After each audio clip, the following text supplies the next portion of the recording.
Aujourd'hui, je vais vous montrer comment réaliser un bracelet façon Shambhala. Alors, pour faire un Shambhala, il vous faut du scotch, un briquet, une paire de ciseaux, de la petite cordelette fine sur laquelle on passera les perles et également avec laquelle on fera ensuite les nœuds. On va prendre tout d'abord un morceau de cordelette. Pour savoir la taille, il faut pouvoir le passer autour du poignet et faire comme ceci un retour. Il ne faut pas se contenter de faire simplement le tour du poignet, car après ici il y aura le fermoir qui permettra de faire coulisser. Donc voilà, il faut pouvoir faire un retour et qu'ensuite on puisse bien passer la main dans le cercle. Cette corde, on va venir faire un nœud à une extrémité. Et ensuite, on va venir enfiler les perles qui constitueront notre bracelet. On les met dans l'ordre que l'on souhaite pour le bracelet. Voilà. Si l'on veut qu'il y ait des petites perles qui pendent à chaque extrémité, il ne faudra pas oublier de les enfiler elles aussi.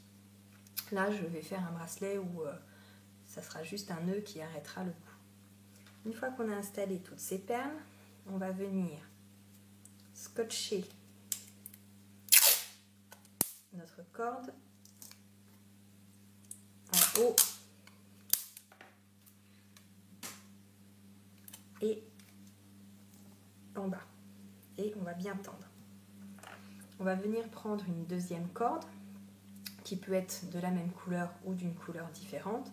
Et on va prendre à peu près, voilà, si on imagine que par la suite on veut que nos perles soient comme ça, on va venir prendre à peu près 8 fois la longueur de la surface que nos perles recouvriront par la suite. Voilà. Cette petite corde, on va venir la passer sous le fil et faire un nœud au milieu.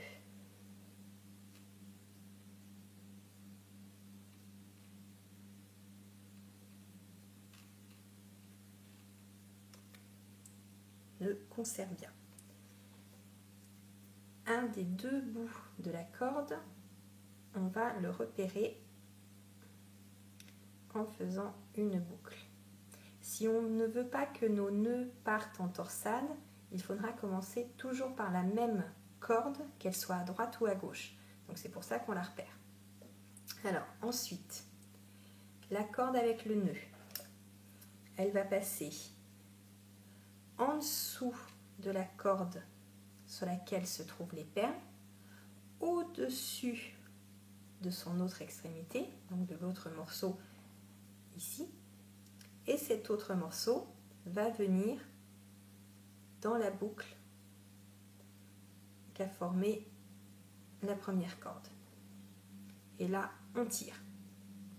On recommence, on reprend la corde avec la boucle.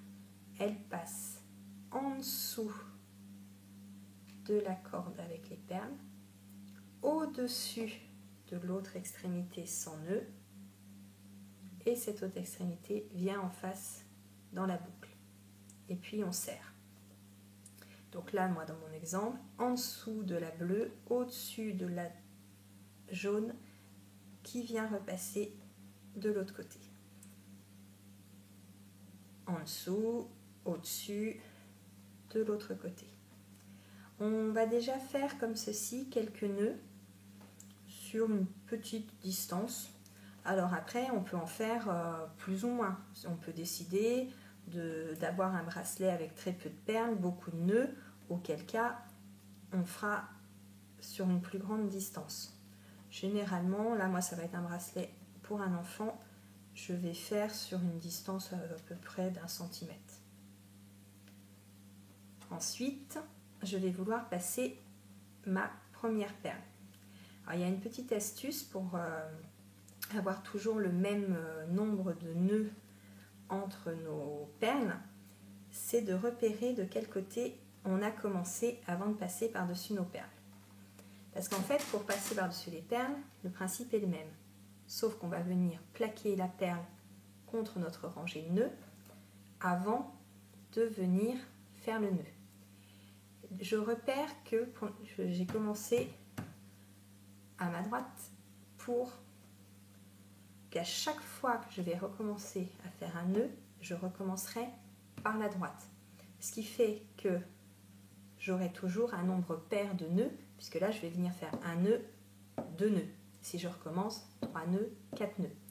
Entre 2 et 4 nœuds ou entre 4 et 6 nœuds, c'est facile de voir la différence. Par contre, si on ne sait pas de quel côté on a commencé et qu'on veut passer la deuxième perle, on ne saura pas si on avait 1, 2 ou 3 ou 4, ça sera difficile de voir la différence. Alors que si on revient à chaque fois ici, on sera sur une différence de 2 nœuds, et là, ça sera plus facile de voir la différence entre 2 nœuds et 4 nœuds ou entre 4 nœuds et 6 nœuds. Une fois qu'on a placé donc notre perle bien contre nos petits nœuds, on recommence. On passe en dessous, on passe au-dessus, et la ficelle qui était en face revient dans la boucle. Premier nœud, en fonction de la forme de notre perle, on va peut-être pas bien réussir tout de suite à le fermer. C'est pas grave, on enchaîne par un deuxième nœud. Et là, la seule particularité, c'est qu'avant de fermer notre deuxième nœud, on va venir retirer les boucles pour vraiment bien serrer le premier nœud et hop, grâce au deuxième nœud, on vient sceller le premier nœud. Bon, là, j'ai décidé de faire 4 nœuds, donc je repars et je reviens à droite avant de venir plaquer ma deuxième perle et continuer les nœuds. On va continuer comme ceci à faire des nœuds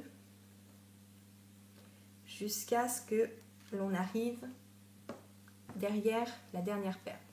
Alors là, moi j'avais pris un petit peu d'avance pour pas que la vidéo dure trop longtemps.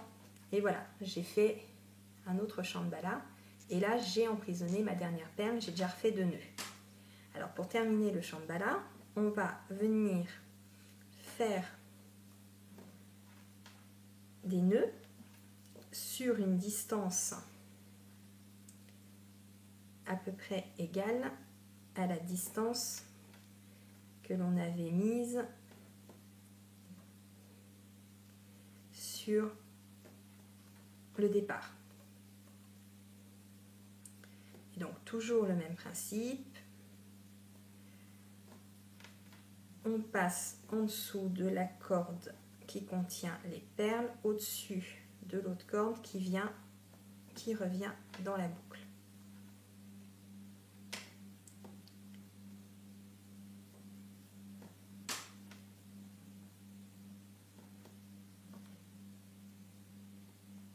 Alors, ça y est, je pense que j'ai le même nombre de nœuds. Je viens quand même, comme ceci, à peu près vérifier. Là, je vais en refaire encore un.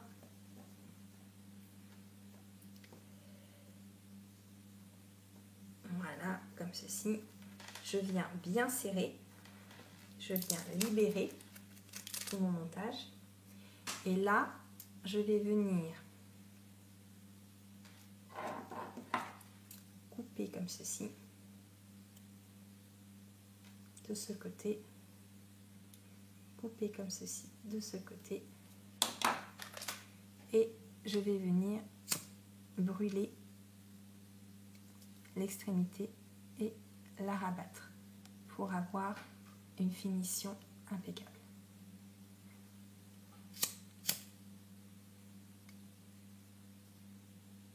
Voilà.